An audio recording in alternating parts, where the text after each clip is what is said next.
مامۆستایانی وانەبێژی سلێمانی بازنەی ناڕەزایەتیەکانیان فراوانتر کرد و بۆ داواکاریەکانیان هاتنە بەردەم نووسینگەی سلێمانی پەرلەمانی کوردستان. ئەوان یەک داواکاریان هەیە، حکومەت دایان بمەزرێنێت. هەرچەندە دەنگۆیەک هەیە بۆ چارەسەرکردنی کێشەکەیان، بەڵام وانەبێژان دەڵێن باوەڕ بەو بەڵێنانە ناکەن کە تەنها ئامانچیانە مامۆستایان لە خۆپیشاندان سارد بکەنەوە.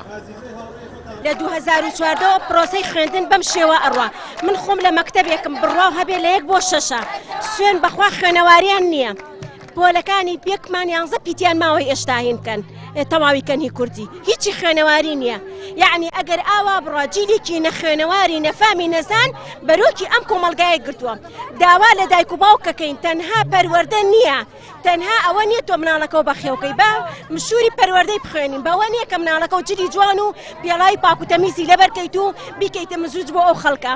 داوا و لێ ئەەکەم داوا لە دایک و باوکەکەن پشتیوانی مامۆستایانی وانەبێژکەن لەبەروی پەروەردەی مناڵتان ڕۆی تەواو. جیلێکی نەخوێنەوار مێشکیان لە قاڵب کۆیلە بەڕێوەیە. ئێمە ئەمڕۆ ڕۆژەکانی داهاتوش بەردەوام ببین لە خۆپیشاندان و بایکۆتکردنی وەڵەکانی خوێندن لەبەر چەند هۆکارێک ئێمە مامۆستایانی وانەبێژ لەگەڵ ئەوەی دڵسۆزانە لە هۆڵەکانی خوێندنە ئەرکی خۆمان جێبەجێ دێنین، بەڵام لەگەڵ ئەوەشدا حکوومەت و وەزارەتی پەروەردە زۆر بێباکانە مافی خۆمان نادەنێت کە ئەو کرەیە کە هیچ پێداویستێکی ئێمە پڕ ناکاتەوە، بە حەقەت ناتوانانی تۆ ژیانی پێ بەڕێ بکەیت. لە 2011 حکومەتی هەرێم دامەزراندنی مامۆستایانی وانەبێژی ڕاگرتووە.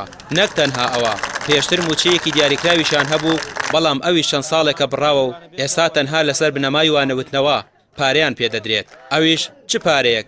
مامۆستا هەیە دەڵێت لە جەژنی قوربانەوە تەنها 300,000 دیناری پێدراوە. ئێمە تیامانە 10 ساڵە وانەبێژە هەرڵێن ئەم ساڵ بیکە ساڵێکی تر، ئەم ساڵ بیکە ساڵێکی تر. یعنی چەند ساڵی تر بیکەین، تەمەنمان ڕۆی، ژیانمان ڕۆی. یعنی زۆربەی عیلەکانی ژەسا توش کێشەش بوون.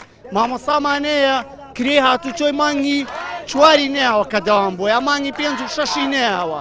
ئەخۆ مارکێتێ سایق تەکسی ئەوەنە لە مامۆستا ناوەستێ، تۆ مانگی 5 نەیەومەتێ دەوام بۆ گرێسە مانگی دێ.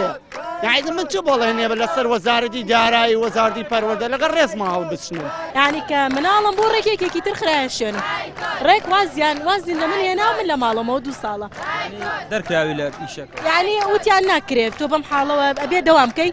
منیشەوە بۆ عملیات بووم، 2 عملیات کرام، من تەنانجی زازێ هەفتێکیشیان نەیامێ.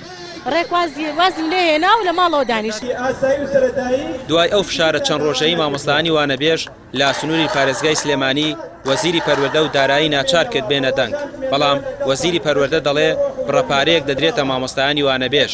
وانەبێژانیش هەڕەشەی ئەوە دەکەن کە ئەگەر حکومەت وەڵامیان نەداتەوە خۆپیشاندانەکانیان هەموو شار و شارچکەکان دەگرێتەوە. ڕامیار ڕوسمان، کەناڵی پێام، سلێمانی.